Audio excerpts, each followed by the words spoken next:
ಈಗಾಗಲೇ ನಾವು ನೋಡ್ತಾ ಇದ್ವಿ ಪ್ರಾಣಿಗಳ ಉಗುರುಗಳನ್ನು ಬಳಸಿಕೊಳ್ಳೋದು ಯಾವ ರೀತಿಯಾಗಿ ಕಾನೂನಿನಲ್ಲಿ ಶಿಕ್ಷಾರ್ಹ ಅಪರಾಧ ಅನ್ನೋದ್ರ ಬಗ್ಗೆ ನಾವು ಮಾತನಾಡ್ತಾ ಇದ್ವಿ. ನಮ್ಮ ಜೊತೆ ಈಗ ರೌಡಿ ಜಯರಾಜ್ ಸಹೋದರಿ ಆಗಿರುವಂತಹ ಹೇಮಾವತಿ ಅವರು ನಮ್ಮ ಜೊತೆ ಈಗ ಫೋನ್ ಸಂಪರ್ಕದಲ್ಲಿ ಜಾಯಿನ್ ಆಗಿದ್ದಾರೆ. ಇವರ ಅಣ್ಣ ನಿಮಗೆ ಗೊತ್ತಿರೋ ಹಾಗೆ ಜಯರಾಜ್ ಹುಲಿ ಕೊಬ್ಬನ್ನ ಮೈಗೆ ಸವರ್ತಾ ಇದ್ರು, ಹುಲಿ ಹಾಲು ಹುಲಿ ಉಗುರು ಧರಿಸ್ತಾ ಇದ್ರು ಅನ್ನೋದ್ರ ಬಗ್ಗೆ ಕೂಡ ಈಗ ಚರ್ಚೆಗಳು ಆರಂಭ ಆಗಿರೋದು. ಹೇಮಾವತಿ ಅವರೇ, ಈಗ ಹುಲಿ ಉಗುರು ಧರಿಸಿದ್ರೆ ಏನಾಗತ್ತೆ ಅನ್ನೋದು ನಮ್ಮ ಕಣ್ಣ ಮುಂದೆ ಇದೆ. ನಿಮ್ಮ ಅಣ್ಣ ಬಳಕೆ ಮಾಡಿರೋದ್ರ ಬಗ್ಗೆ ಮೊದಲನೇದಾಗಿ ಮಾತನಾಡ್ತಾ ಹೋಗೋದಾದ್ರೆ ಏನಂದ್ರೆ ಹುಲಿ ತುಪ್ಪ ಅಂತ ಹೇಳಿದ್ರೆ ಹುಲಿ ತುಪ್ಪ, ಹುಲಿ ಹಾಲಲ್ಲ, ಅದು ಹುಲಿ ತುಪ್ಪ ಅಂದ್ರೆ ಹುಲಿದು ಚರ್ಬಿ ಬರುತ್ತೆ ನೋಡಿ, ಅದು ಚರ್ಬಿ ಅದು ಕಾಯಿಸಿದ್ರೆ ತುಪ್ಪ ತರ ಆಗುತ್ತೆ, ಗೊತ್ತಿರ್ಬೇಕು ಎಲ್ಲ. ಆ ತುಪ್ಪ ಆಗುತ್ತಲ್ಲ, ಅದನ್ನ ಹಿಂದಿನ ಕಾಲದಲ್ಲೆಲ್ಲ ಈಗ್ಲೂ ನಾವೆಲ್ಲ ಮಕ್ಳಿಗೆ ಹಾಕ್ತಿವಿ. ಏನಂದ್ರೆ ತುಪ್ಪಕ್ಕೆ ತುಪ್ಪ ಹಾಕ್ತಿವಿ, ನ್ಯಾಚುರಲ್ ತುಪ್ಪ ಹಾಕಿ ಅದಕ್ಕೆ ಜಾಯ್ಕಾಯಿ ಕಲ್ಸ್ಬಿಟ್ಟು ಅದನ್ನ ಬೆಳಗ್ಗೆ ಹೊತ್ತು ತಿನ್ನಿಸ್ಬಿಟ್ಟು ಅದನ್ನೇ ಮೈ ಕೈಗೆಲ್ಲ ಹಚ್ತೀವಿ. ಈಗ್ಲೂ ಮಕ್ಕಳಿಗೆ ಮೊಮ್ಮಕ್ಕಳಿಗೆಲ್ಲ ಯಾವ ಕಾರಣಕ್ಕಾಗಿ ಬಳಸ್ತಾ ಇದ್ದೀರಿ? ನಾವು ಮಾಮೂಲಿ ತುಪ್ಪ ಬೆಳಗ್ಗೆ ಎದ್ದಿದ ತಕ್ಷಣ ತಿನ್ನಿಸ್ತೀವಿ. ಮೇಡಮ್, ನಾವು ಒಂದು ಕ್ಲಾರಿಫೈ ಮಾಡ್ಬೇಕು, ಜನರಿಗೆ ಒಂಚೂರು ಕನ್ಫ್ಯೂಷನ್ ಆಗುವಂತ ಚಾನ್ಸಸ್ ಕೂಡ ಇದೆ ಇಲ್ಲಿ. ಹುಲಿ ಕುಬ್ಬನ್ನೇ ಅಂದ್ರೆ ಹುಲಿ ತುಪ್ಪವನ್ನೇ ಬಳಕೆ ಮಾಡ್ತಾ ಇರೋದಾ ಹೇಗೆ? ಇಲ್ಲ ಜನಗಳ ಈಗ ನಾವೆಲ್ಲ ಇದು GRB ಬರುತ್ತಲ್ಲ, ಅದು ನಂದಿನಿ, ಅದು ಆ ತರದ್ದು ಈಗ ಸಿಕ್ಕಲ್ವಲ್ಲ. ಹೌದು, ಹಿಂದೆ ಅಲ್ಲಿ ಹೆಗ್ಗಡದೇವನಕೋಟೆನಲ್ಲಿ ಎಲ್ ಶೆಟ್ರು ಅಂತ ಇದ್ರು. ಅವರು ಸಿದ್ದರಾಮಯ್ಯ ಅವ್ರಿಗೆ ತುಂಬಾ ಒಡನಾಟ ಚೆನ್ನಾಗಿದೆ, ಕಾಂಗ್ರೆಸ್ ನಲ್ಲಿ ಇದ್ರು. ಇಂದ್ರಮ್ಮ ಅವ್ರ ಜೊತೆ ಅವರು ಇಂದಿರಾ ಗಾಂಧಿ ಅವರು ಅಂತ ಒಂದ್ ದಿವಸಕ್ಕೂ ಹೇಳ್ತಾ ಇರ್ಲಿಲ್ಲ. ಇಂದ್ರಮ್ನವರು ಅಂದ್ರು, ಪಕ್ಕ ಕಾಂಗ್ರೆಸ್ನವ್ರವ್ರು, ಎಲ್ ಶೆಟ್ರು ಅಂತ. ಸಿದ್ದರಾಮಯ್ಯ ಅವ್ರಿಗೂ ಚೆನ್ನಾಗ್ ಪರಿಚಯ ಇದೆ ಅವರು. ನಾವೆಲ್ಲ ಅವರಿಂದಾನೇ ವಿಧಾನಸೌಧ ಎಲ್ಲ ನೋಡಿರೋ ಚಿಕ್ಕದ್ರಲ್ಲಿ ಹೋಗಿ ಅವ್ರ ಜೊತೆಲಿ, ಆಯ್ತಾ. ಅವರು ನಮ್ಗೆ ತಂದ್ಕೊಟ್ಟಿದ್ದಿದೆ ಇಲ್ಲಿ ಹೆಗ್ಗಡದೇವನಕೋಟೆಯಿಂದ. ನಿಸ್ನಾ ಅಂತ ಬರುತ್ತೆ ಹೆಗ್ಗಡದೇವನಕೋಟೆ. ಈಗ ಇದಿದೆ ನೋಡಿ ಎಂತದ್ದು ಫಾರೆಸ್ಟ್, ಈಗೆಲ್ಲ ತುಂಬಾ ಪ್ರಾಣಿಗಳೆಲ್ಲ ಇದ್ ಮಾಡ್ತಾರೆ ಅಲ್ಲಿ. ಅಂದ್ರೆ ಪ್ರಾಣಿಗಳೆಲ್ಲ ಓಡಾಡ್ತಾ ಇರ್ತವೆ, ಅದನ್ನ ನೋಡಕ್ ಹೋಗ್ತಾರೆ ಎಲ್ಲ ಜನ ಹೆಗ್ಗಡದೇವನಕೋಟೆನಲ್ಲಿ. ಅದು ಅಲ್ಲಿ ರೆಸಾರ್ಟ್ ಎಲ್ಲ ಇದೆ. ಅಲ್ಲಿ ಇವ್ರು ಚೇರ್ಮನ್ ಆಗಿದ್ರು, ಎಲ್ ಶೆಟ್ರು. ಈಗ ನಿಮ್ಮ ಅಣ್ಣ ಈಗ ಹಚ್ಚತಿದ್ರಲ್ಲ, ಬಳಕೆನು ಮಾಡ್ತಾ ಇದ್ರು ಉಗುರನ್ನ, ಅವರೇ ತಂದ್ಕೊಟ್ಟಿದ್ದು ಅದು. ಯಾಕೆ, ಏನು ಉಪಯೋಗ ಅಂತ ಹೇಳಿ ಹಚ್ಚುತ್ತಾ ಇದ್ರು ಅಂತ? ಅಂದ್ರೆ ಗಟ್ಟಿ ಇದ್ರು. ಅವಾಗ ಅವರು ಇನ್ನೊಂದು ಏನಂದ್ರೆ ಹುಲಿದು ಹಲ್ಲು ಕೂಡ ತಂದ್ಕೊಟ್ಟಿದ್ರು ನಮ್ಮ ಎಲ್ ಶೆಟ್ರು. ಹಲ್ಲು ಏನಾಗೋದು, ಅದೊಂದ್ ಸ್ವಲ್ಪ ತೇಯ್ಬಿಟ್ಟು ಈ ಕುರ ಅಂತ ಆಗುತ್ತೆ ನೋಡಿ, ಕಣ್ಣತ್ರ ಎಲ್ಲ ಕುರ ಆಗುತ್ತೆ ಹಿಂದೆಲ್ಲ, ಅದಕ್ಕೊಂಚೂರು ಹಚ್ಬಿಟ್ರೆ 5 ನಿಮಿಷದಲ್ಲಿ ಪಟ್ ಅಂತ ಹೊಡೆದೋಗೋದು. ನಮ್ ತಾಯಿ ಅದನ್ನೆಲ್ಲ ಬಳಕೆ ಮಾಡ್ತಿದ್ರು. ಅದೆಲ್ಲ ಎಲ್ಲೋಯ್ತು ಅಂತಾನೆ ಗೊತ್ತಿಲ್ಲ, ಯಾರೋ ಹಿಂಗೆ ತಗೊಂಡೋದವ್ರು ಕೊಡ್ಲೇ ಇಲ್ಲ. ಈ ತರ ಎಲ್ಲ ಆಯ್ತು. ಅದನ್ನ ಹೊಡಿಯಕ್ಕೂ ಆಗ್ತಿರ್ಲಿಲ್ಲ, ಇಷ್ಟು ದಪ್ಪ ಇತ್ತು ಎಲ್ಲ. ಆರೇ ತಗೊಂಡು ಹೊಡಿತಾ ಇದ್ರು ಅದನ್ನ. ಅದು ಸ್ಟ್ರೆಂತ್ ಇರ್ತಾರೆ ಅಂತ ನಮ್ ತಾಯಿ ನಮ್ಮ ಅಣ್ಣನ್ಗೆ ನನ್ಗೂ ಹಾಕಿದ್ರಂತೆ. ಆಮೇಲೆ ಮುಗ್ದೋಯ್ತು, ನನ್ಗೆ ಹಾಕಿದ್ಮೇಲೆ ಮುಗ್ದೋಯ್ತು. ಅದು ತಂದ್ಕೊಟ್ಟಿದ್ರು, ಆ ಕೊಬ್ಬು ಕರಗಿಸ್ಬಿಟ್ಟು ತುಪ್ಪ ಮಾಡಿದ್ರು. ಓಕೆ, ಈಗ ಈ ರೀತಿಯಾಗಿ ಹುಲಿ ಉಗುರನ್ನ ಬಳಕೆ ಮಾಡೋದು, ಹುಲಿ ಹಾಲು ಆಗಿರ್ಬೋದು ಅಥವಾ ಹುಲಿ ಕೊಬ್ಬು, ನೀವು ಏನ್ ಹೇಳಿದ್ರಿ, ಯಾವುದೇ ರೀತಿ ಈ ರೀತಿಯಾಗಿ ಪ್ರಾಣಿಗಳಿಂದ ನಾವು ತೆಗೆದುಕೊಳ್ಳುವಂತಹ ವಸ್ತುಗಳು ಸಂಗ್ರಹ ಮಾಡೋದು, ಸೇಲ್ ಮಾಡೋದು, ಅದೆಲ್ಲವೂ ಅಪರಾಧ ಅನ್ನೋದು ಗಮನಕ್ಕೆ ಬಂದಿದ್ಯಾ? ಅದು ಅಪರಾಧ ಅಂತ ಅಲ್ಲ, ಅದು ಅವಾಗ ಏನು ಇರ್ಲಿಲ್ಲ. ಈಗ ಆಮೇಲೆ ಅಪರಾಧ ಅಂತ ಬಂದಿದೆ. ಹಾಗೆಲ್ಲ ಏನು ಇರ್ಲಿಲ್ಲ. ಪ್ರಾಣಿಗಳದ್ದು ಜಿಂಕೆ ಚರ್ಮ ಎಲ್ಲ ಇತ್ತು ನಮ್ಮ ಮನೇಲಿ, ಎಲ್ಲ ಯಾರ್ಯಾರೋ ಎತ್ಕೊಂಡ್ ಹೋಗ್ಬಿಟ್ರು. ಹಂಗೆ ಹುಲಿ ಇದಿತ್ತು ಅಂತದ್ದು ಕೊಂಬು ಬರುತ್ತಲ್ಲ, ಇದ್ರದ್ದು ಜಿಂಕೆ ಚರ್ಮ ಕೊಂಬು, ಅದು ಎಲ್ಲ ಇತ್ತು ನಮ್ಮ ಮನೇಲೆಲ್ಲ. ಯಾರ್ಯಾರ ಎತ್ಕೊಂಡ್ ಹೋಗ್ಬಿಟ್ರು. ನಮ್ಮ ಅಣ್ಣ ಅವಾಗೆಲ್ಲ ಯಾರ್ಯಾರಿಗೋ ಕೊಟ್ಬಿಟ್ಟಿದ್ದಾರೆ. ಈಗ ಏನು ಇಲ್ಲ, ಅಪರಾಧನೇ ಅದು. ನಾವು ನಾನು ನಾನ್ ವೆಜ್ ಕೂಡ ತಿನ್ನಲ್ಲ ಈಗೆಲ್ಲ. ನಮ್ಮ ಮನೇಲಿ ಜಾಸ್ತಿ ಒಂದ್ ಕೋಳಿ ಕುಯ್ಯಕ್ ಕೂಡ ನಾನು ಅಪರಾಧನೇ ಬೈತೀನಿ ನಮ್ಮ ಮನೇಲಿ. ನಮ್ಗ ಅವೆಲ್ಲ ಈಗ ಮನೆಯಲ್ಲಿ ಏನಿಲ್ಲ, ಈಗ ಏನು ಇಲ್ಲ. ಅದನ್ನ ತೆಗೆದುಕೊಂಡು ಬಂದಂತಹ ಸಂದರ್ಭದಲ್ಲಿ ನಿಮ್ಮ ಅಣ್ಣ ಏನ್ ಹೇಳ್ತಾ ಇದ್ರು ಅಥವಾ ಮನೆಯವರು ಏನ್ ಹೇಳ್ತಾ ಇದ್ರು? ಯಾಕಂದ್ರೆ ನಮ್ಮ ಅಣ್ಣ ಚಿಕ್ಕವ್ರು ಇದ್ರಲ್ವಾ, ಗೊತ್ತಾಗ್ತಾ ಇರ್ಲಿಲ್ಲ. ನಮ್ಮ ಅಣ್ಣ ತುಂಬಾನೇ ಚಿಕ್ಕವ್ರು ಇದ್ರಾಗ, 70 ವರ್ಷದ ಹಿಂದೆ ಎಳೆ ಮಗು ನಮ್ಮಣ್ಣ ಅವಾಗ ಹಾಕ್ತಾ ಇದ್ರು. ನಿಮ್ಮ ಅಣ್ಣ ಹುಲಿ ಉಗುರಿನ ರಿಂಗ್ ಆಗಿರ್ಬೋದು ಅಥವಾ ಲಾಕೆಟ್ ಏನು ಹಾಕೊಂಡಿರ್ಲಿಲ್ಲ? ಇಲ್ಲ. ಹುಲಿದು ಇದು ಎಂತದು ಆನೆದು ಇದಿತ್ತಲ್ಲ, ಕೂದಲು ಬರುತ್ತಲ್ಲ, ಆನೆದು ಕೂದಲು ಬರುತ್ತಲ್ಲ ಬಾಲದಲ್ಲಿ, ಅದ್ರಲ್ಲಿ ಉಂಗ್ರ ಮಾಡ್ಸಿದ್ರು. ಏನ್ ಕಾರಣ ಅಂತ ಹೇಳಿ ಮಾಡ್ಸಿದ್ರು ಅವಾಗ ಏನೋ ಒಳ್ಳೇದಾಗುತ್ತೆ ಅಂತ ಅಂದ್ಬಿಟ್ಟು ಈಗ್ಲೂ ಎಲ್ಲ ಹಾಕೋತಾರಲ್ಲ. ನನ್ನ ಹತ್ರನೂ ಒಂದಿದೆ, ಅವಾಗ ತಗೊಂಡ್ ಕೊಟ್ಟಿದ್ದು ಉಂಗ್ರ ಒಂದಿದೆ. ನಾವು ಮಾಡಿಸಿದ ಆಚಾರ್ಯ ಕೈನಲ್ಲಿ ಕೊಟ್ಟು ಓಕೆ, ಅಂದ್ರೆ ಒಳ್ಳೇದಾಗತ್ತೆ ಅನ್ನುವಂತಹ ನಂಬಿಕೆಯಲ್ಲಿ ಒಳ್ಳೇದಾಗುತ್ತೆ ಅನ್ನೋ ಒಂದ್ ಕಾರಣಕ್ಕಷ್ಟೇ. ನಿಮ್ಗೆ ಯಾರಾದ್ರೂ ಜ್ಯೋತಿಷಿಗಳು ಸಜೆಸ್ಟ್ ಮಾಡಿದ್ದ, ಅದನ್ನ ಯಾರಾದ್ರೂ ಸಲಹೆ ಕೊಟ್ಟಿರೋದು ಈ ತರ ಹಾಕೊಳ್ಳಿ ಅಂತ? ಇಲ್ಲ, ಹಿಂದಿನ ಕಾಲದವ್ರು ಹೇಳೋರಲ್ಲ, ಅದನ್ನ ಮೂಢನಂಬಿಕೆ ಅಂತೀವಲ್ಲ ನಾವು, ಅದಿತ್ತು. ಈಗೆಲ್ಲ ನಮ್ಗೆ ಆ ಮೂಢನಂಬಿಕೆಗಳೆಲ್ಲ ಇಲ್ಲ. ಹಂಗಾಗಿ ಏನಂದ್ರೆ ನಮ್ಮ ಅಣ್ಣ ಸ್ಟ್ರಾಂಗ್ ಆಗಿದ್ರು ಅಷ್ಟೇ. ಆ ಹುಲಿ ತುಪ್ಪ ಎಲ್ಲ ಮೈಗೆ ಹಾಕಿದ್ಮೇಲೆ ಮೈ ನಿಮ್ಗೆ ಆ ನಂಬಿಕೆ, ಅದನ್ನೆಲ್ಲ ಹಾಕಿದ್ದಕ್ಕೆ ಅಣ್ಣ ಸ್ಟ್ರಾಂಗ್ ಆಗಿದ್ದಾರೆ ಅನ್ನೋಂಥ ನಂಬಿಕೆ, ಅಥವಾ ನಿಮ್ಗೆ ಅನ್ಸಿದ್ದ? ಖಂಡಿತ ಇದೆ, ಅದು ಖಂಡಿತ ಇದೆ. ನನ್ಗೂ ಹಾಕಿದ್ರು. ನಾನು ಸ್ವಲ್ಪ ನಮ್ಮ ಅಣ್ಣನ ತರ ಆಯ್ತು ಪರ್ಸನಾಲಿಟಿ ಎಲ್ಲ ಇದ್ದೀನಿ. ನಮ್ಮ ಮನೆಯಲ್ಲಿ ನಮ್ಮ ಅಣ್ಣ ನಾನಿಬ್ರೇ ಒಂಥರ, ಇನ್ ಬೇರೆಯವ್ರೆಲ್ಲ ಒಂಥರ ಇದಿದೆ, ಹಂಗೆ ಇದೆ ಅದು. ಹೇಮಾವತಿ ಅವರೇ, ಒಂದು ಜನರಿಗೆ ಸಂದೇಶ ಇಲ್ಲಿ ಕೊಡ್ಬೇಕು. ಯಾಕಂತ ಹೇಳಿದ್ರೆ ನಿಮ್ಗೆ ಗೊತ್ತಿದೆ, ಈ ರೀತಿಯಾಗಿ ನಾವು ಯೂಸ್ ಮಾಡೋದು ಅಥವಾ ಯಾವುದೇ ರೀತಿಯ ಪ್ರಾಣಿಗಳ ಉಗುರುಗಳನ್ನ ಬಳಕೆ ಮಾಡೋದು ಅದು ಅಪರಾಧ ಅನ್ನುವಂಥದ್ದು. ಈಗ ನೀವು ಹೇಳಿದ್ರಿ ನಮ್ಮ ಮನೇಲಿ ಏನು ಇಲ್ಲ ಅಂತ ಹೇಳಿ, ಮಾಡದಿದ್ರೆ ಒಂದ್ ವೇಳೆ ಆಗಿದ್ದಿದ್ರು ಕೂಡ ಅದು ಅಪರಾಧ. ಈಗ ನಂತರದ ನಾವು ವಿಚಾರಗಳನ್ನ ಗಮನಿಸೋದ್ರೆ, ಸೊ ಏನ್ ಸಂದೇಶ ಕೊಡೋದಕ್ಕೆ ಬಯಸ್ತೀರಿ ಇನ್ನು ಮುಂದಿನ ಜನರಿಗೆ? ನಾನು ಒಂದು ಸಂದೇಶ ಕೊಡ್ಬೇಕು ಅಂದ್ರೆ, ಯಾರು ಒಂದು ಕೋಳಿ ಕೂಡ ಕೊಯ್ಬೇಡಿ ಅಂತ ಹೇಳ್ತೀನಿ. ಅಷ್ಟು ನಮ್ಗೆ ಬೇಜಾರು. ನಮ್ ಪ್ರಾಣಿ ಅಂದ್ರೆ ಬಹಳ ಇಷ್ಟ. ನಾಯಿಗಳಿದೆ. ಬಹಳ ಒಳ್ಳೆ ಸಂದೇಶ ಕೊಟ್ಟಿದ್ದೀರಿ. ಒಂದ್ ಕೋಳಿ ಕೂಡ ಕೊಯ್ಬೇಡಿ, ಅದು ನಮ್ ತರನೇ ಜೀವ ಅಲ್ವಾ. ನಾವ್ ಒಂದ್ ಇರುವೆ ಇದ್ರೂನು ತಗೊಂಡಾಗ ಆಚೆ ಬಿಡ್ತೀವಿ. ಆ ತರ ನಮ್ ಮನೇಲಿ ದೊಡ್ಡ ಟ್ರಾನ್ಸ್ಫಾರ್ಮೇಶನ್. ಹಿಂದೂ ಮುಂದೆ ನೋಡ್ತೀವಿ ನಾವು. ಒಂದು ಔಷಧಿಗೆ, ಜಿರಳೆಗೆ ಔಷಧಿ ಇಡ್ಬೇಕಾದ್ರು ನಮ್ ತರನೇ ಅಲ್ವಾ, ಅದು ಒಂದ್ ಜೀವ, ದೇವ್ರು ಕೊಟ್ಟಿರೋ ಜೀವ.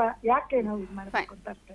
ಎಸ್, ಥ್ಯಾಂಕ್ ಯು ಹೇಮಾವತಿ ಅವರೇ, ನ್ಯೂಸ್ 18 ಜೊತೆ ಮಾತನಾಡಿದಕ್ಕಾಗಿ. ಇನ್ನು ಮುಂದೆ ಈ ರೀತಿಯಾಗಿ ಯಾರು ಬಳಕೆ ಮಾಡಬೇಡಿ ಅನ್ನುವಂಥ ಒಂದು ವಿಚಾರವನ್ನು ಕೂಡ ಹೇಳಿದ್ದೀರಿ ನೀವು. Thank you so much sir. ಈಗ ಇದನ್ನ ಹಾಕಿದ್ರೆ ಶುಭ, ಈಗ ಅವರೇ ಹೇಳಿದ್ರು ಕೊಬ್ಬುಗಳನ್ನು ಬಳಕೆ ಮಾಡಿದ್ರೆ ದಷ್ಟಪುಷ್ಟ ಆಗ್ತೀವಿ ಅನ್ನುವಂಥದ್ದು, ಅಥವಾ ಅದರಿಂದ ನಮಗೆ ಶಕ್ತಿ ಬರುತ್ತೆ, ಆ ರೀತಿಯ ಒಂದು ನಂಬಿಕೆ ಇದೆ ಅನ್ನುವಂಥದ್ದನ್ನ. ಸೊ ಇದು ಶುಭನಾ ಅಶುಭನ ಅನ್ನುವಂಥ ಪ್ರಶ್ನೆ. ಆಗಲೇ ನಮ್ಮ ಸಿಂಹದ ವಿಚಾರ ಮಾಡಿದ, ಸಿಂಹ ರಾಶಿ, ಸಿಂಹ ನಕ್ಷತ್ರ, ಸಿಂಹಗಣ, ಇವರಿಗೆ ಅತ್ಯಂತ ಹೆಚ್ಚು ಇದರಲ್ಲಿ ಸಿಗುತ್ತೆ, ಲಾಭ ಸಿಗುತ್ತೆ, ಇಚ್ಛಾಶಕ್ತಿ ಜಾಸ್ತಿ ಆಗುತ್ತೆ, ಅಥವಾ ಒಂದು ರೀತಿಯ ಎಲ್ಲ ನೆಗೆಟಿವಿಟಿ ಹೋಗುತ್ತೆ ಅನ್ನುವಂತಹ ನಂಬಿಕೆನ, ಮೂಢನಂಬಿಕೆಗೆ ಏನು ಉತ್ತರ ಕೊಡೋದಕ್ಕೆ ಬಯಸ್ತೀರಿ? ನೋಡಿ, ಇದು ತನಗೇನಾದರೂ ಸ್ವಾರ್ಥ ಇದೆ ಅಂತಂತಂದರೆ ಏನನ್ನು ಬೇಕಾದರೂ ಮನುಷ್ಯ ನಂಬ್ತಾನೆ. ಅದು ಒಳ್ಳೇದಾಗಬೇಕು ಅಂತಂತ ಏನೂ ರೂಲ್ಸ್ ಇಲ್ಲ, ಅದು ನಮಗೆಲ್ಲರೂ ಗೊತ್ತಿದೆ. ಒಂದು ರಾಜ್ಕುಮಾರ್ ಅವ್ರದ್ದು ಪ್ರಸಿದ್ಧ ಹಾಡೇ ಇದೆ, ಪ್ರಾಣಿಗಳೇನು ಗಿಡಮರವೇನು ಬಿಡಲಾರ ಬಿಡಲ್ಲ, ಚೆಲುವಿನದೆಲ್ಲ ಉಳಿಸುವುದಿಲ್ಲ, ಸ್ವಾರ್ಥಿ ತಾನಾಗಿ ಮೆರೆದಾಡುವ ಅಂತಂದು ತುಂಬ ಫೇಮಸ್. ಎಂಥ ಬ್ಯೂಟಿಫುಲ್ ಚಿ ಉದಯಶಂಕರ್ ಸಾಹಿತ್ಯ ಅದು. ಅದರಲ್ಲಿ ಏನು ಹೇಳಿದ್ದಾರೆ ಅದಕ್ಕೆ ಇದು ಉತ್ತರ ಅಂತಂತ ನೆನಪು ಬಂತು ಅಷ್ಟೇನೆ. ಹಾಗಾಗಿ ಇದು ಒಳ್ಳೇದಾ ಕೆಟ್ಟದಾ ಅನ್ನೋದು ಬೇರೆ ವಿಷಯ. ನನಗೆ ಏನಾದರೂ ಅದರಿಂದ ಲಾಭ ಇದೆ ಅಂತಂತ ನಾನು ನಂಬಿದರೆ, ಸರಿ ತಪ್ಪುಗಳನ್ನು ವಿಮರ್ಶೆ ಮಾಡದೆ ಅದನ್ನು ಅಜ್ಞಜನ ಅಂತಂತ ಶಾಸ್ತ್ರಗಳು ಕರೆಯೋದು, ಪ್ರಾಜ್ಞರಲ್ಲ. ಅಜ್ಞರು ಅದನ್ನು ಏನು ಬೇಕಾರ ಮಾಡ್ತಾರೆ. ಅದು ಒಂದು ಮೂಢನಂಬಿಕೆಯಾಗಿ ಪರಿವರ್ತನೆ ಆಗ್ತದೆ. ಅದನ್ನು ಶಾಸ್ತ್ರಗಳು ವಿರೋಧ ಮಾಡ್ತದೆ. ಒಂದು ಕಾನೂನಿನ ವಿಷಯವೂ ಕೂಡ ಅದನ್ನು ವಿರೋಧ ಮಾಡ್ತದೆ. ಎರಡೂ ಮಾಡೋದು ಒಂದೇ ಕೆಲಸವೇ. ಒಂದು ಬೋಧನಾತ್ಮಕ, ಇನ್ನೊಂದು ದಂಡನಾತ್ಮಕ. ಬೋಧನೆ ಮಾಡೋರು ದಂಡನೆ ಮಾಡಲಿಕ್ಕಾಗಲ್ಲ. ಹಾಗಾಗಿ ಇದು ಯಾವುದನ್ನೇ ಧರಿಸೋದು ಇಂದ ಶಕ್ತಿ ಬರುತ್ತೆ ಅಥವಾ ಅದರಿಂದ ಇನ್ನೇನೋ ಮಾಡಬಹುದು, ಇದೆಲ್ಲವೂ ಅಶಾಸ್ತ್ರೀಯ. ಶಾಸ್ತ್ರದಲ್ಲಿ ಯಾವುದೇ ಉಲ್ಲೇಖ ಇಲ್ಲ, ಇದರಲ್ಲಿ ಯಾವ ಉಲ್ಲೇಖವೂ ಇಲ್ಲ. ಆದರೆ ಈ ಕೊಬ್ಬನ್ನು ಬಳಸೋದ್ರಿಂದ ಶಕ್ತಿ ಬರ್ತದೆ ಅಂತನ್ನೋದು, ಅದಕ್ಕೆ ಹುಲಿ ಕೊಬ್ಬೆ ಆಗಬೇಕಂತೇನಿಲ್ಲ. ಯಾವುದೇ ಪ್ರಾಣಿಜನ್ಯ ಕೊಬ್ಬನ್ನು ಮೈಗೆ ಹಚ್ಚಿಕೊಂಡ್ರೆ, ತಿಂದರೆ ಪ್ರೋಟೀನ್ ಯುಕ್ತವಾಗಿರ್ತಕ್ಕಂಥದ್ದು ಮೈಗೆ ಶಕ್ತಿ ಬಂದೇ ಬರ್ತದೆ. ಸೊ ಅದು ಇಟ್ಸ್ ಎ ಸಿಂಪಲ್ ಸೈನ್ಸ್ ಅದು. ಸೊ ಅದಕ್ಕೆ ಹುಲಿ ವಿಷಯವೇ ಆಗಬೇಕು ಅಂತಂತೇನು. ಸೊ ಕೊಬ್ಬು ತಿನ್ನೋದ್ರಿಂದ ಶಕ್ತಿ ಬಂದೇ ಬರ್ತದೆ. ಕೊಬ್ಬು ಹಚ್ಚೋದ್ರಿಂದ ಕೆಲವು ಅರ್ಥರೈಟಿಸ್ ಇದಕ್ಕೆ ಸಂಬಂಧಪಟ್ಟಿರುವಂಥ ರೋಗಗಳು ಬರಲ್ಲ ಅಂತಂತ ವೈದ್ಯಕೀಯ ಹೇಳ್ತದೆ. ಸೊ ಕೊಬ್ಬು ಜಾಸ್ತಿ ಆದ್ರೂ ಕಷ್ಟವೇ, ನಿಜ. ಅದರಿಂದಲೂ ಮೈಯಿನ ಕೊಬ್ಬು ಕಷ್ಟವೇ, ಮನಸ್ಸಿನ ಕೊಬ್ಬು ಕಷ್ಟವೇ. ಅದರಿಂದ ದೂರ ಇರಿ ಅಂತಂತ ಶಾಸ್ತ್ರಗಳು ಹೇಳೋದು. ಇಲ್ಲೂ ಕೂಡ ಅದೇ, ಈಗ ಉಮೇಶ್ ಸರ್, ಇಲ್ಲೂ ಕೂಡ ದೂರ ಇರಬೇಕಾಗತ್ತೆ ವನ್ಯಜೀವಿಗಳಿಂದ. ಸಾಕೋದು ಆಗಿರ್ಬೋದು ಅಥವಾ ವನ್ಯಜೀವಿ ಪ್ರಾಣಿಗಳಿಂದ ನಾವು ಏನು ಅನ್ಕೊಳ್ತೀವಿ, ಉಗುರ ಆಗಿರ್ಬೋದು ಅಥವಾ ಬಾಲ ಅಥವಾ ಕೂದಲು, ಇದನ್ನು ಬಳಕೆ ಮಾಡುವಂಥದ್ದು. ಸೊ ಇವೆಲ್ಲವೂ ಕೂಡ ಕಾನೂನಿನಲ್ಲಿ ಶಿಕ್ಷಾರ್ಹ ಅಪರಾಧ. ಅಪರಾಧಗಳ ಬಗ್ಗೆ ಮಾತನಾಡ್ತಾ ಹೋಗೋದಾದ್ರೆ, ಹಾಗೇನೆ ಇಲ್ಲಿ ಈಗ 1972 ಆಕ್ಟ್ ಏನಿದೆ ಅದು, ಹಾಗೆ ಸೆಕ್ಷನ್ 9 ಬಗ್ಗೆ ಮಾತನಾಡ್ತಾ ಹೋಗೋದಾದ್ರೆ, ನೋಡಿ, ನಾವುಗಳು ಪ್ರೊಸೀಜರ್ಗೆ ಸಾಮಾನ್ಯವಾಗಿ ಏನಾಗುತ್ತೆ ಅಂತಂದರೆ, ನಮಗೆಷ್ಟು ಪೊಲೀಸರುಗಳಿಗೆ ಪ್ರೊಸೀಜರ್ ಮಾಡೋಕ್ಕೆ ಹೋಗ್ತೀವಿ. ಪ್ರೊಸೀಜರ್ ಕೆಳಗಡೆ 9 ಕೆಳಗಡೆ ಎಲ್ಲ ಬಂದ್ಬಿಡುತ್ತೆ. ಅದಾದಮೇಲೆ 51 ಕೆಳಗಡೆ ಪನಿಷ್ಮೆಂಟ್ಸ್ಗಳು ಬಂದ್ಬಿಡುತ್ತೆ ಸೆಕ್ಷನ್ನು. 51 ಮತ್ತು 9 ಇವೆಲ್ಲ ಭಾಳ ಹತ್ತಿರದಲ್ಲಿ. ಅಂದರೆ ಯಾವುದು ನಮ್ಮ ಕಾಡಿನ ಸಂಪತ್ತು ಏನದು ಅನ್ನುವಂಥದ್ದು ವೈಲ್ಡ್ ಲೈಫಲ್ಲಿ 9 ಎಲ್ಲ ಪೂರ್ತಿ ಹೇಳ್ಬಿಡುತ್ತೆ, ಅದಕ್ಕೆ ಏನು ಸಂಬಂಧಪಟ್ಟಂಗೆ. ಅದಕ್ಕೆ ಶಿಕ್ಷೆಗೆ 51 ಸೆಕ್ಷನ್ ಹೇಳ್ಬಿಡುತ್ತೆ. ಈಗ ಸರ್, ಸಂಗ್ರಹ ಮಾಡೋದು, ಸೇಲ್ ಮಾಡೋದು ಎಲ್ಲವೂ ಕೂಡ ಇದರ ಅಡಿಯಲ್ಲೇ ಬರುತ್ತೆ. ಹಾಗಾದ್ರೆ ಇದರಲ್ಲಿ 3 ರಿಂದ 7 ವರ್ಷಗಳವರೆಗೆ ಶಿಕ್ಷೆನೇನ? ಪ್ರತಿಯೊಂದೂ. ನೋಡಿ, ಇದರಲ್ಲಿ ಇನ್ನೊಂದು ವಿಶೇಷ ಇದೆ. ಈ ಕಾನೂನಲ್ಲಿ ಬರ್ಡನ್ ಆಫ್ ಪ್ರೂಫ್ ಅಂತ ಕರೀತಾರೆ. ಬೇರೆ ಕೇಸ್ಗಳಲ್ಲದ ನಾವು ಪ್ರೂವ್ ಮಾಡಬೇಕು. ಇದರಲ್ಲಿ ಏನು ಅವನ ಪೊಸಿಷನಲ್ಲಿ ಇತ್ತು, ಅವನ ಹತ್ರ ನಾವು ಅದನ್ನು ಸೀಸ್ ಮಾಡಿದ್ವಿ ಅಂತ ಅನ್ನುವಂಥದ್ದನ್ನ ಪ್ರೂವ್ನ ಅವ್ರು ಮಾಡಬೇಕದು. ಅದು ಇದಕ್ಕೆ ಭಾಳ ಇಂಪಾರ್ಟೆಂಟ್. ಅದಕ್ಕೆ ಶಿಕ್ಷೆಗಳು ಅದು ಜಾಸ್ತಿ ಆಗ್ತಕ್ಕಂಥದ್ದು ಅಂಥ ಕಾನೂನುಗಳಿಗೇನೆ. ಯಾಕಂದ್ರೆ ಅವನು ಅದರಿಂದ ಬಿಡಿಸ್ಕೋಬೇಕಲ್ಲ, ನಂದಲ್ಲ ಅಂತಾನೆ. ನಾನು ಪೊಲೀಸರು ನಾನು ಹಿಡ್ದಿಲ್ಲ, ನೀವು ಪೊಲೀಸರು ಯಾರ್ದೊತ್ತಂದು ನಾನು ಫಿಕ್ಸ್ ಮಾಡಿಬಿಟ್ಟವ್ರೆ, ಈ ಮಾರ್ಜಾರರು ಇಲ್ಲ, ನಾನು ಬಂದೇ ಇಲ್ಲ ಆ ಜಾಗದಲ್ಲಿ, ನನಗೆ ಗೊತ್ತೇ ಇಲ್ಲ, ಈ ಹುಲಿ ಉಗುರು ಅನ್ನೋದೇ ಕೇಳಿಲ್ಲ ಅಂತ ಸ್ಟಾರ್ಟ್ ಮಾಡ್ಕೋತಾರೆ ಅವರು. ಅಂದರೆ ನಾವು ಇದನ್ನು ಅವ್ನು ಪ್ರೂವ್ ಮಾಡ್ಕೋಬೇಕು. ಇದರಲ್ಲಿ ನಾವು ಪ್ರೂವ್ ಮಾಡಬೇಕಾದ ಅವಶ್ಯಕತೆ ಇಲ್ಲ. ಆ ಕಾರಣಕ್ಕೋಸ್ಕರ ಈ ಕಾನೂನು ಭಾಳ ಗಟ್ಟಿಯಾದಂಥ ಕಾನೂನು. ಇದು 1972 ಯಾಕೆ ಅದು ಲೇಟ್ ಮಾಡಿದ್ರು ಅಂತ ನನಗೊಂದು ಪ್ರಶ್ನೆ ಅಷ್ಟೇ. ನಮ್ಗೆ ಸ್ವತಂತ್ರ ಬಂದು ಭಾಳ ದಿವಸ ಆಯಿತು. ಅಷ್ಟೊತ್ತಿಗಾಗಲೇ ಸುಮಾರೆಲ್ಲ ಇನ್ನೇನು ಪೂರ್ತಿ ಏನೂ ಇಲ್ಲ, ಖಾಲಿ ಮಾಡಿಬಿಟ್ಟವ್ರೆ, ಏನಾರು ಒಂದು ಮಾಡ್ಬಿಡೋಣ ಅಂತ ಮಾಡವ್ರೆ. ಭಾಳ ವರ್ಷದಲ್ಲೇ ಬರಬೇಕಾಗಿತ್ತು ಆ್ಯಕ್ಚುಲಿ ಅದೆಲ್ಲ. ಅದು 72ವರೆಗೂ ನೀವು ಯಾರ ಮನೆಗೆ ಹೋದ್ರು ಆಗೆಲ್ಲ ಹಳ್ಳಿ ಕಾಡಿನ ಪಕ್ಕದಲ್ಲಿ 4 ತಲೆ ತಗಲಾಕಿರೋರು ಗೋಡೆಗೆ. ಹೌದೌದು, ಒಂದು 5 ಜಿಂಕೆ ಕೊಂಬುಗಳು ತಗಲಾಕಿರೋರು, ಆಮೇಲೆ ಕಾಡೆಮ್ಮೆ ಕೊಂಬುಗಳು, ಆಮೇಲೆ ಏನಿಲ್ಲ ಅನ್ನೋಂಗಿಲ್ಲ, ಎಲ್ಲರ ಮನೇಲೂ ಒಂಥರ ಆರ್ನಮೆಂಟ್ ಆಗ್ಬಿಟ್ಟಿದ್ದು. ಅದಾದ್ಮೇಲೆ ಅಟ್ಲೀಸ್ಟ್ ಅವಾಗಾದ್ರೂ ಎಚ್ಚೆತ್ಕೊಂಡು ಇವು ಮಾಡಿದ್ರೆ ನಾವು ಕೇಸ್ ಹಾಕಿ ಜೈಲಿಗೆ ಕಳಿಸ್ತೀವಿ ಅಂತ ಅನ್ನೋದು ಒಂದು ಲೆಕ್ಕದಲ್ಲಿ ಅವಾಗ ಒಂದು ಬಂತದು ಕಾನೂನು ಲೆಕ್ಕದಲ್ಲಿ.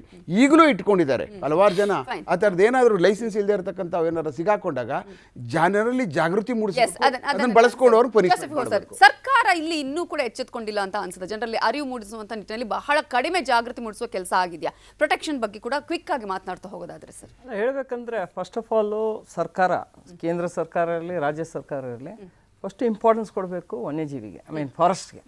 ನಮ್ಮದು ಬಜೆಟ್ ನೀವು ನೋಡೋಕೋದ್ರೆ ನೆಗ್ಲಿಜಿಬಲ್, ಅಲ್ಲಿಂದನೇ ಶುರು ಆಗುತ್ತೆ. ಸೊ ಸರ್ಕಾರ ಈಗ ಮಾತಾಡೋಕ್ಕೆ ಶುರು ಮಾಡಿದ್ದಾರೆ. ಈಗ ಈಶ್ವರ್ ಖಂಡ್ರೆ ಅವರು ಬಂದು ಇಲ್ಲ ನಾವು 22%ಇಂದ 33% ಮಾಡಬೇಕಂತ ಸೀರಿಯಸ್ ಆಗಿ ಬಂದಿದ್ದಾರೆ. ಬಟ್ ಅದೇ ಥರ ನಮ್ಮ ಫಾರೆಸ್ಟ್ ಆಫೀಸರ್ಸ್ ಇದ್ದಾರಾ? ಎಷ್ಟೋ ವರ್ಷಗಳಾಗಿದ್ಮೇಲೆ ನಮಗೊಂದು ಒಳ್ಳೆ ಫಾರೆಸ್ಟ್ ಮಿನಿಸ್ಟರ್ ಸಿಕ್ಕಿದ್ದಾರೆ, ಸಿನ್ಸಿಯರ್, ಆನೆಸ್ಟ್, ಒಂಥರ ಡೆಡಿಕೇಟೆಡ್ ಆಗಿ ಏನೋ ಮಾಡಬೇಕು ಅಂದ್ಬಿಟ್ಟು. ನಮ್ಮ ಫಾರೆಸ್ಟ್ ಆಫೀಸರ್ಸ್ ಅಷ್ಟಕ್ಕೆ ಇದಾರ ಬೆಂಬಲ ಕೊಡೋಕೆ? ವಾಚರ್ಸ್ ಇದ್ದಾರೆ ಮೇಡಮ್. ಏನಾಗುತ್ತೆ ಅಂದ್ರೆ ಬಹಳ ಕಮ್ಮಿ ಸಂಬಳಕ್ಕೆ ಕೆಲಸ ಮಾಡ್ತಾರೆ. ಏನಾಗುತ್ತೆ ಅಂದ್ರೆ ಇವ್ರು ಹೇಳ್ದಂಗೆ ವಾಚರ್ಸ್ ಇಲ್ಲ ಅಂದ್ರೆ ಕಾಡು ಉಳಿಯಲ್ಲ, ಅವರೇ ಮಾಡೋದು, ಅವರೇ ನೋಡ್ಕೊಳ್ಳೋದು, ಅವ್ರಿಗೆ ನಿಗ್ಲೆಕ್ಟ್ ಮಾಡೋದು. ಪ್ರತಿ ಒಂದು ಕಾಡು ಗೊತ್ತು ಅವ್ರಿಗೆ. ಏನಾಗತ್ತಂದ್ರೆ ಈಗ ನಾನು ಒಂದು ಉದಾಹರಣೆ, ಈಗ ಹುಳಿ ಹೊಡಿತಿದ್ದಾರೆ ಜನ, ಉಗುರಾಗ ಬರ್ತಿದ್ದೆ, ಎಲ್ಲ ಬಾಡಿ ಪಾರ್ಟ್ಸು ಮಾರ್ತಾರೆ, ಪ್ರೈವೇಟ್ ಪಾರ್ಟ್ಸು ಮಾರ್ತಾರೆ, ಎಲ್ಲರೂ ಮಾರ್ಬಿಡ್ತಾರೆ. ಸೊ ನಾವು ಹೇಳೋದು, ಈಗ ಒಂದು ಅಕ್ಟೋಬರ್ 18ಕ್ಕೆ ಜನ ಕಾಡೋಗಿ ಹೋಗ್ತಾರೆ, 5 ಜನ ರಾತ್ರಿ ಒಳಗೆ. So free for all, 1 Veerappan ಏನು 15 ವೀರಪ್ಪನ್ 100 ವೀರಪ್ಪನ್ ನುಗ್ಬೋದು. ಇವರೇ ಬಾಕಲ್ ತೆಗ್ದಿದ್ಮೇಲೆ 6 ಗಂಟೆ ಮೇಲೆ ಕಾಡೊಳಗೆ ಹೋಗಂಗಿಲ್ಲ. ಹೌದು. ಆದ್ರೆ 7 ಗಂಟೆ ಮೇಲೆ ಜನ ಹೋಗ್ತಾರೆ, ರಾತ್ರಿ ಎಲ್ಲ ಓಡಾಡ್ತಾರೆ, ಅಲ್ಲಿ ಹೋಗಿ ಬಿಯರ್ ಕುಡ್ಕೊಂಡ್ ಬರ್ತಾರೆ. ಏನ್ ಮಾಡ್ತಿದ್ರು ನಮ್ಮ ಫಾರೆಸ್ಟ್ ಅವರು? ಆಗೋದಕ್ಕೆ ದಾರಿ ಕೊಡ್ತಿದ್ದಾರೆ. ಇನ್ನೊಂದೇನಂದ್ರೆ, ಈಗ ನಮ್ಮ ಫಾರೆಸ್ಟ್ ಅವರೇ, ನಾವು ಹೇಳೋದು ಫಾರೆಸ್ಟ್ ಡಿಪಾರ್ಟ್ಮೆಂಟ್, ಒಂದು ಕಡೆ ಹುಳಿ ಪಾರ್ಟ್ ಸಿಕ್ಕಿದೆ BRT ಒಳಗೆ 2015. ಸಿಕ್ಕಿದ ಮೇಲೆ ಅವರು ಕೇಸ್ ಹಾಕ್ತಾರೆ. ಆ ಫಾರೆಸ್ಟ್ ಆಫೀಸರ್ ಮೇಲೆ ಉಲ್ಟಾ ಕೇಸ್ ಹಾಕ್ತಾರೆ. ಇವ್ರು ನಮ್ಮ ವೈಫ್ ಮೇಲೆ ಮಾಲೆಸ್ಟ್ ಮಾಡಕ್ ಬಂದ್ರು ಅಂತ ಅವ್ರ ಮೇಲೆ ಉಲ್ಟಾ ಹಾಕ್ತಾರೆ ಕೇಸು. ಇದು ಇಷ್ಟಂಕ ನಮ್ಮ ಫಾರೆಸ್ಟ್ ಡಿಪಾರ್ಟ್ಮೆಂಟ್ ಅವ್ರ ಓನ್ ಫಾರೆಸ್ಟ್ ಆಫೀಸರ್ಗೆ ಪ್ರೊಟೆಕ್ಷನ್ ಇಲ್ಲದ್ರೆ ಬಿಟ್ಟಿದ್ದಾರೆ. 2015 ಆಗಿರೋ ಕೇಸು, ಈ ಉಲಾಸ್ಕರ್ ಅಂತ ಅವ್ರದ್ದೊಂದು ಗ್ರೂಪ್ ಇದೆ, chief wild life conservation society ಅಂದ್ಬಿಟ್ಟು, ಅವ್ರ ಬಗ್ಗೆ ಆರೋಪ ಇದೆ. ಈ ತನಕ ಯಾಕೆ ಆ್ಯಕ್ಷನ್ ತೊಗೊಂಡಿಲ್ಲ ಫಾರೆಸ್ಟ್ ಡಿಪಾರ್ಟ್ಮೆಂಟು? ಸೊ ಬೇರೆಯವ್ರು ಏನಾದ್ರು ನಮ್ಮ ಬೇರೆಯವ್ರಿಗೊಂದು ರೂಲ್ ನಮಗೊಂದು ರೂಲ್ ಅಂದ್ಬಿಟ್ಟು. ಆಮೇಲೆ ಇನ್ನೊಂದು ವಿಷಯಕ್ಕೆ ಬಂದರೆ, ನಮ್ಮಲ್ಲೇ ಲೂಪ್ ಹೋಲ್ಸ್ ಇದ್ದಂಥ ಸಂದರ್ಭದಲ್ಲಿ ನಾವು ಅಲ್ಲೇ ಬರ್ತಿದ್ದೀನಿ. ಒಂದು ಮೊಲಿಯೂರ್ ರೇಂಜ್ ಒಳಗೆ ಒಬ್ಬ ಫಾರೆಸ್ಟ್, ಐ ಮೀನ್ RFO, ಅದು 2 ಹುಳಿನ ಮತ್ತೆ ಚಿರತೆನ ಹೂಣಾಕ್ತಾರೆ. ಅದ್ರ ಬಗ್ಗೆ ಏನು ಚರ್ಚೆನೇ ಆಗಿಲ್ಲ. ಈಗ ದೊಡ್ಡ ಮಟ್ಟದಲ್ಲಿ ಚರ್ಚೆ ಆಗಬೇಕಾಗಿದೆ. ಇಲ್ಲಿ ಸರ್ಕಾರ ಜಾಗೃತಿ ಮೂಡಿಸುವಂತಹ ಕೆಲಸವನ್ನ ಮಾಡಬೇಕಾಗಿದೆ, ಅರಿವು ಮೂಡಿಸುವಂತಹ ಕೆಲಸ ಮಾಡಿದ್ರೆ ಮಾತ್ರ ಇವನ್ನೆಲ್ಲ ನಾವು ಕಡಿಮೆ ಮಾಡೋದಕ್ಕೆ ಅಥವಾ ಇದನ್ನ ಇನ್ನು ಮುಂದೆ ಆಗದ ಹಾಗೆ ನೋಡ್ಕೊಳ್ಳೋದಕ್ಕೆ ಸಾಧ್ಯ ಆಗತ್ತೆ ಅನ್ನೋದು ಸರ್ಕಾರ, ಜನರು ಎಲ್ಲರೂ ಕೂಡ ಅರಿತು ಇದನ್ನ ಮುಂದೆ ಮಾಡಬೇಕು ಅಂತ ಹೇಳ್ತಾ ಈ ಕಾರ್ಯಕ್ರಮವನ್ನು ಮುಗಿಸ್ತಾ ಇದ್ದೀನಿ. ಥ್ಯಾಂಕ್ ಯು ಸೋ ಮಚ್ ಮೂವರಿಗೂ ಕೂಡ ನಮ್ಮ ಚರ್ಚೆಯಲ್ಲಿ ಪಾಲ್ಗೊಂಡಿದ್ದಕ್ಕಾಗಿ. ಇದು ಈ ಹೊತ್ತಿನ ವಿಶೇಷ ಚರ್ಚೆ. ನೋಡ್ತಾ ಇರಿ News 18 ಕನ್ನಡ, ಜಾಲ ನಮ್ಮದು, ಬಲ ನಿಮ್ಮದು.